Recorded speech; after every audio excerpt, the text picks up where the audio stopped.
আজ বৌদ্ধ ধর্মাবলম্বীদের অন্যতম প্রধান ধর্মীয় উৎসব প্রবারণা পূর্ণিমা। আত্মশুদ্ধি, বিনয় ও পূর্ণতার সাধনায় মুখরিত আজকের এই দিনটি।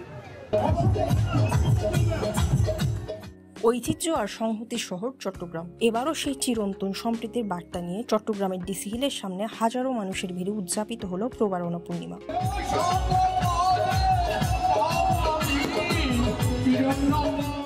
আত্মশুদ্ধি, বিনয় ও পুণ্যের সাধনার মধ্য দিয়ে বর্ষবার শেষে এই দিনটিকে বৌদ্ধ ধর্মাবলম্বীরা পালন করে থাকেন। সোমবার 6 অক্টোবর ভোর থেকে নগরীর বিভিন্ন বিহার ও মন্দিরে শুরু হয় প্রার্থনা, দান ও প্রদীপ প্রজ্বালনের আয়োজন। তারই ধারাবাহিকতায় হাজারো ভক্ত দর্শনার্থীদের পদচারণায় মুখর হয়ে ওঠে নগরীর ডিসি হিল এলাকা।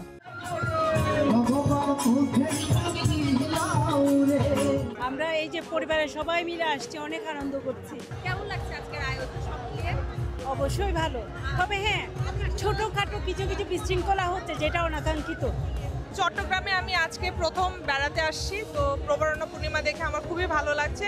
তারপর হচ্ছে আয়োজন খুবই ভালো লাগছে, ফ্যামিলির সাথে ছেলে মেয়ে সবাইকে নিয়ে আসছে আর কি। হ্যাঁ, অসম্ভব ভালো লাগতেছে।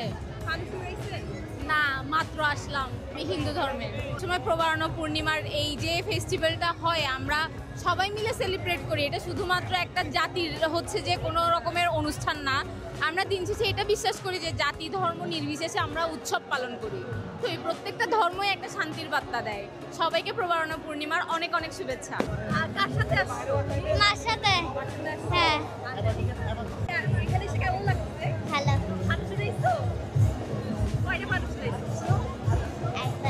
আজকে আমার অনেক ভালো লাগছে। এখানে আমি ফ্যামিলির সাথে আসছি, দেন অনেক মানুষ রয়েছি, অনেক মজা করছি।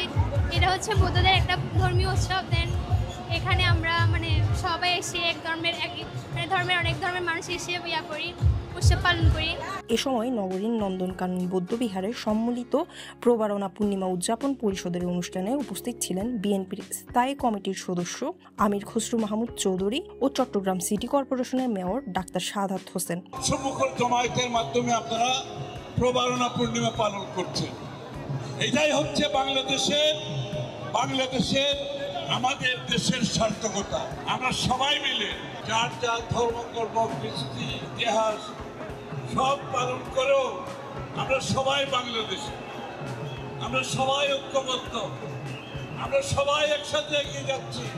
আগামীর বাংলাদেশে আজকের এই অনুষ্ঠানের মাধ্যমে আমরা যেটা দেখতে পাচ্ছি, আমি অত্যন্ত আনন্দিত যে আগামীর বাংলাদেশে যে আমরা জাতীয় ঐক্যের মাধ্যমে যে দেশ গড়ার চিন্তা করছে, আজকে এখান থেকে আমি অত্যন্ত অনুপ্রাণিত।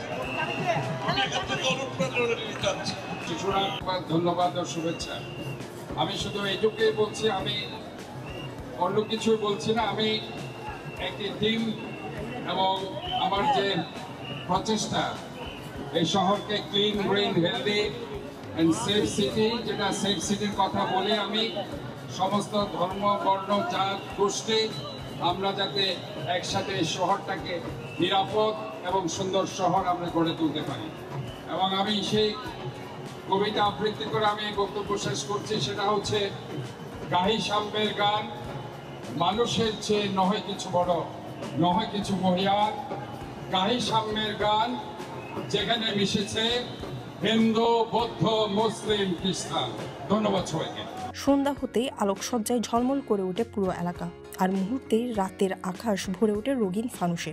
ফানুস ওড়ানোর ঐতিহ্য এখন প্রবারণা উৎসবের অবিচ্ছেদ্য অংশ, যা আলোর জয় আর অশুভ শক্তির পরাজয়ের প্রতীক। আকাশে ভেসে ওঠা প্রতিটি ফানুস যেন মানুষের মনে নতুন আশার আলো জ্বালিয়ে দেয়। অত্যন্ত আমাদের একটা খুশির দিন আজকে। আমি যদি খুব সংক্ষিপ্তভাবে বলতে চাই, তাহলে বলতে হবে আজকে প্রবারণা শব্দের অর্থ হলো শুরু অথবা শেষ। আমরা শেষ করব আজকে আমাদের হিংসা, বিদ্বেষ যা কিছু আছে সব শেষ করব, শুরু করব বহুজন হিতায় বহুজন সুখায়। আগামী দিনটা হয়ে উঠুক আমাদের জন্য খুবই সুন্দর এবং মঙ্গলময় হয়ে উঠুক। শিশু থেকে বৃদ্ধ সবাই একসাথে প্রার্থনা করছেন শুভ সুন্দর জীবনের জন্য। প্রার্থনায় উচ্চারিত হয় শান্তির মন্ত্র, প্রজ্বলিত হয় দান ও পুণ্যের আলো। বৌদ্ধ ধর্মাবলম্বীদের বিশ্বাস, প্রবারণা পূর্ণিমার এই আলো খুলে দিবে মানবতার পথ। অশুভ দূরে যাক, শুভ থাকুক সর্বত্র। শান্তি প্রতি সহমর্মিত সত্যের পথে চলার আহ্বান নিয়ে প্রবর্ণনা পূর্ণিমা বৌদ্ধ সম্প্রদায়ের মানুষের জীবনে এনে দেয় নতুন আলোর বার্তা। Mumtahina Chowdhury, CTV post, Chittagong.